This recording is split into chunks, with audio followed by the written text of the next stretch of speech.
Hey everyone, welcome back to my M1 Finance portfolio series where I'm attempting to reach a $100,000 portfolio in this platform, M1 Finance. It is free to use. I am an affiliate and I always include links in the description if you want to open up an account yourself. You can actually copy this portfolio directly if you want to. It's not financial advice by any means. I'm not saying you should copy this portfolio since your risk tolerance might be very different than mine and your assumptions and the companies that I'm buying might also be very different. But you can use it as a start, adjust it as you see fit, or if you just want to see what my exact holdings are, you can go ahead and take a look at that. Always in the description below based on that episode's particular portfolio. So be sure to check that out. But in this episode, I want to go over kind of my watch list, or really more like my short list of stocks that I'm thinking about buying in the near future. Right now, I just went through a real estate deal, which I've covered on this channel. So a lot of my cash has been going towards that and haven't been able to add very much to this portfolio. In fact, I actually leveraged this portfolio. If we go on up to borrow, you can see that I still have some margin outstanding from when I took out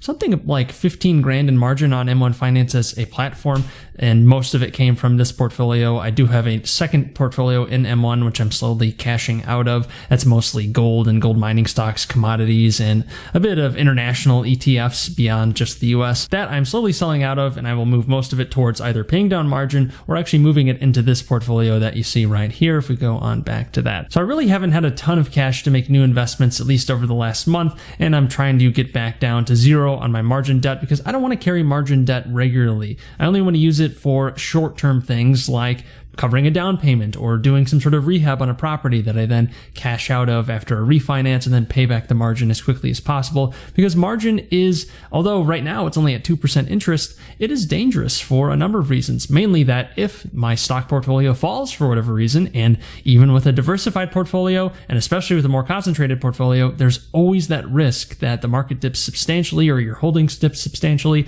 and then you're triggered to actually sell your holdings to cover the margin via a margin call. And that's no good because you're selling typically at rock bottom prices and you don't get a chance to ride those out because you over leveraged yourself, and that is no good. So even though the interest rate might be very tempting, you got to be very careful and understand the risks of margin before using it. So I want to get rid of some of that margin first before I start making more aggressive purchases again. But I do have a short list that I'll get into in a second. But first I want to show some updates that have happened with the portfolio. If we go on here to value, I have added a new holding, and I'll talk about this one a little bit more in a second, but that's FRP Holdings. This is kind of a feeler position right here, only $1,000, which in the grand scheme of the portfolio isn't very much, and I will be potentially adding much more once I do some more due diligence. I wanted to kind of entice myself to do more research by opening up this position, and I've had it for a couple weeks now, but now that I've closed on my most recent real estate deal, I should have some more time to do some deeper due diligence on not only this holding, but also some other ones that I'm looking to add to. But that is one of the biggest changes that I've made thus far. I did a little bit to Equity Commonwealth as well, since it got below my actual cost basis, and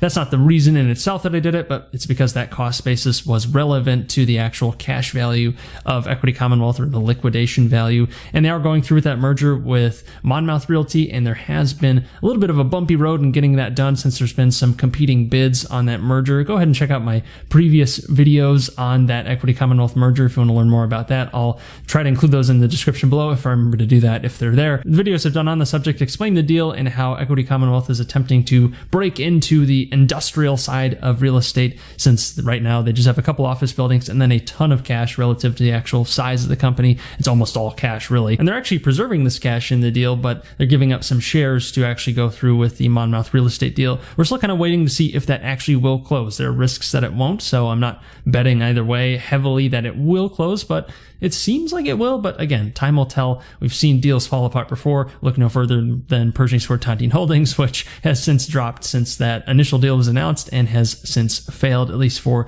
Tontine Holdings shareholders. So there's always a chance that deals fail for a number of reasons: SEC regulations, SEC feedback, not even the SEC, just simple business decisions. There's not always a guarantee that the deal will go through in anything that happens. But anyways, that's Equity Commonwealth. So I added a little bit there. I did add a very little bit to Turtle Beach. We're talking about a few $100s because they had some pretty solid numbers in their most recent earnings call, continuing the trend of throwing off lots of cash. I'll actually talk about them in just a second too. And if we jump on over here to New World Order, I actually added a few $100s to Alibaba, which has been a very hot stock in the value investing community. You can see it says I have a negative 45% return, but that's, or 46% return. return, but that's not really accurate. That's a money-weighted return. But I've lost $75 after having put about $600 into it total. So if we're looking at a total return, it's not negative 45%. But if you're looking at money-weighted, it's very different because I've added new money to this position over time, and I've actually removed some as well in the past. So I'm adding back into that. I don't know how much more I'll add to Alibaba. It's definitely enticing,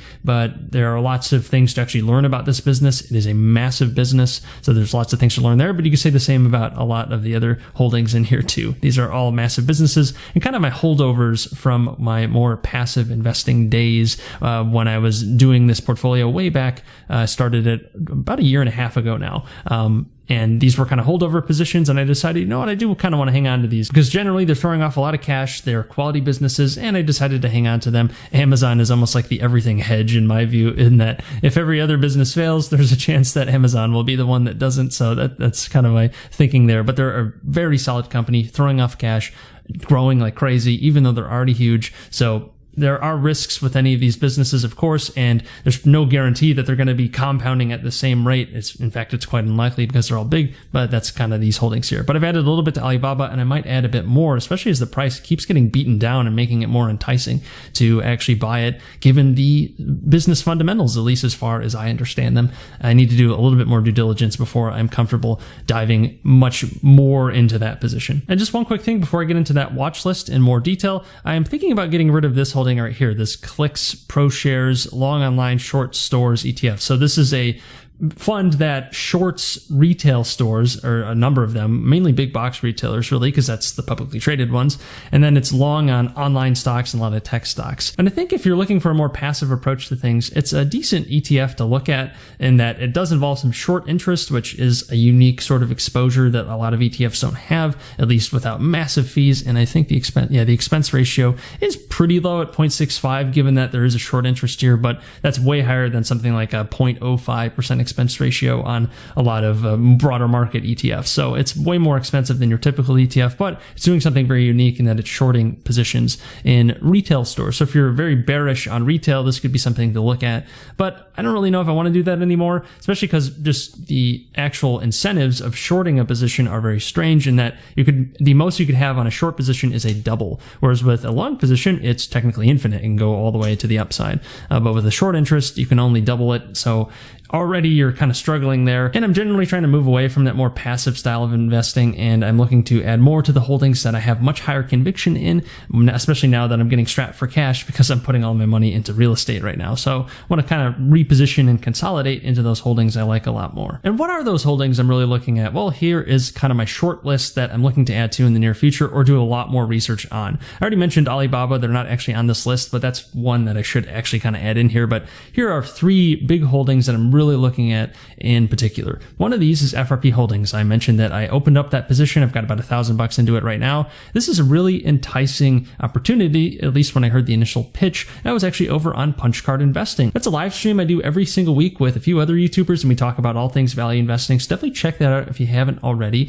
If you have, then you might have heard about this holding, FRP Holdings. It's a pretty niche real estate developer, and they're interesting in that they have a multi-layered portfolio. One of them is multifamily, and kind of your typical nice multifamily developments. They're all done, they're renting, and you get some more predictable results with those sorts of holdings. You kind of know what you're getting when you buy it. And that's kind of one side of the portfolio. But then there's this other side of the portfolio that's aggregates, gravel pits, large, giant plots of land that are going to be used as quarries or otherwise are used to extract rock and gravel out of the land. And that's a very specific sector of real estate that a lot of people would probably overlook. I certainly have never looked into that sector before, despite being a real estate guy, at least in my mind. So that is interesting in that it seems like if we just look at the portfolio at face value, again, I haven't really done much due diligence. I'm only going off kind of the initial sort of looking I've done. It seems like the multifamily portfolio is about what the stock is priced at, depending on how you value the portfolio, of course. But based on how I'd look at it on the surface,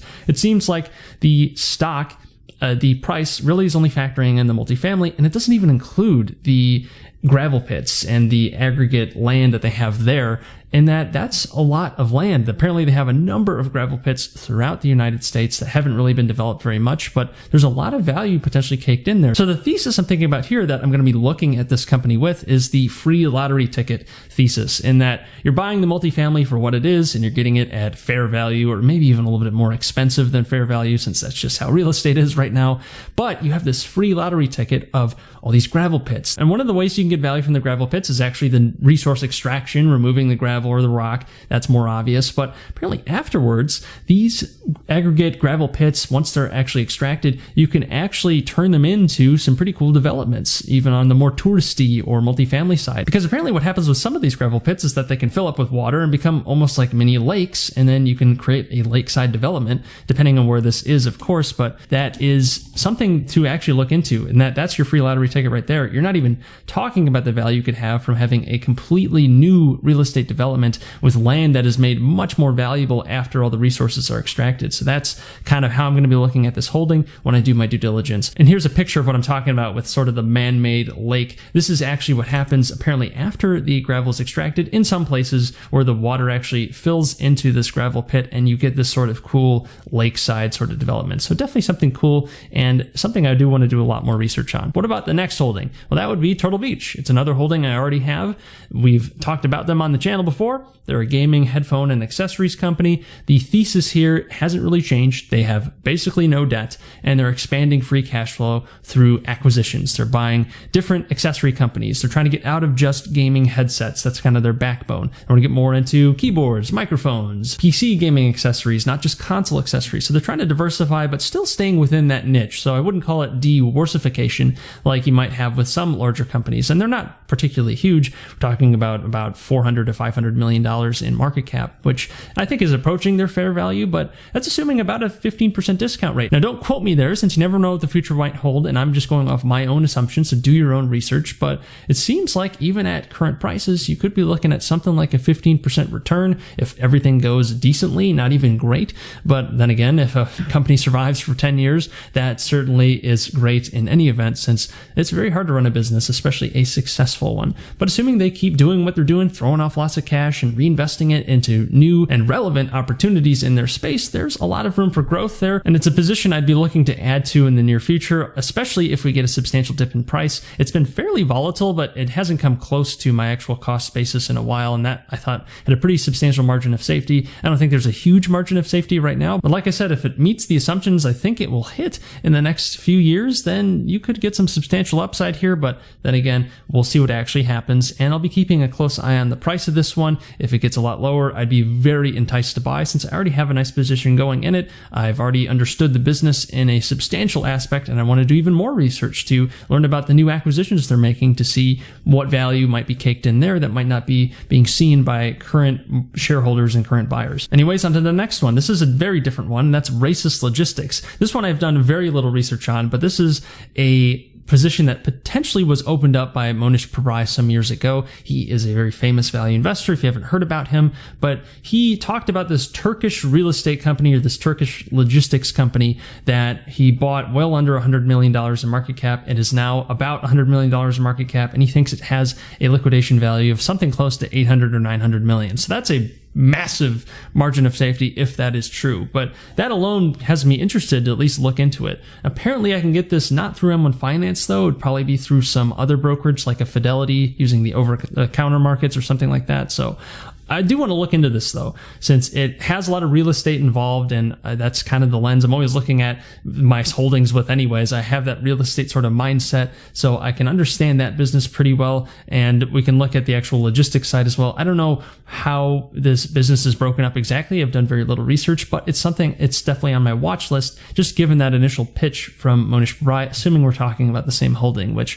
it seems like it is racist, and this is a Turkish logistics company. Definitely worth looking into, at least. If any of you guys have done any research on this holding, then definitely let me know in the comments below, since I'm always looking for more resources to check out and see if this holding is worth getting into. So that's Racist Logistics. And then the last one, this is kind of a bonus. It's not really a holding, but that's paying down margin. I still have a few $1,000s in margin that I want to get rid of sooner rather than later. So I'd be focusing most of my money towards that margin, even though it's only at 2% interest. It is variable rate, so it's not fixed like a piece of real estate. I just got a 30-year fixed rate, 2.99% interest mortgage on my actual property I just bought. So that's already a lot of fixed rate debt at a really good rate. So having additional variable rate debt at almost the same rate, sure, it's 1% less, but we're talking about 2 versus 3%.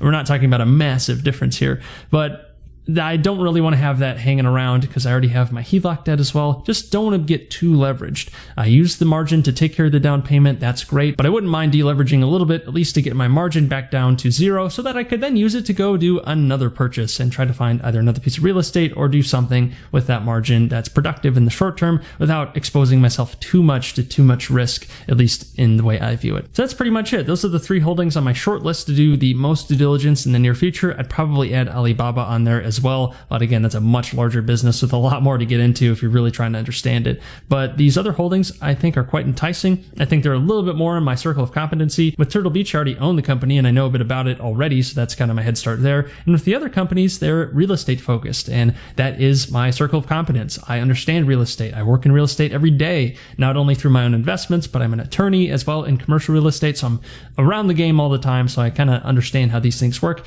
I could always understand them better, so don't get me wrong there. But I already have some understanding going into the actual research, which could make it a lot easier and easier to understand, and also a lot quicker to actually get through that due diligence, at least from my perspective. And that's for FRP Holdings, which is a real estate development company and owns a lot of real estate, and then Racist as well, which has the warehousing side, which should have a lot of real estate involved too. But anyways, that's all I've got for today. So if you like this video, please like it, since that would help the channel out a lot. And if you like this series about building a $100,000 M1 finance portfolio, definitely subscribe, since I put out new videos every single month on the 15th. But I also have a full net worth series that I do on the 1st of every month, where I show all of my holdings, even outside of this M1 portfolio. So I'm always trying to be as maximally transparent as possible on the channel, since I think that provides a lot of value in itself, so you can understand the context of the moves I'm making, since it might be very different than yours, and I think that is helpful in itself. So be sure to subscribe so you don't miss that either. And if you want to learn more about this platform M1 Finance, then definitely check out the tutorial series I did a while back. I have that in the description below, so check that out.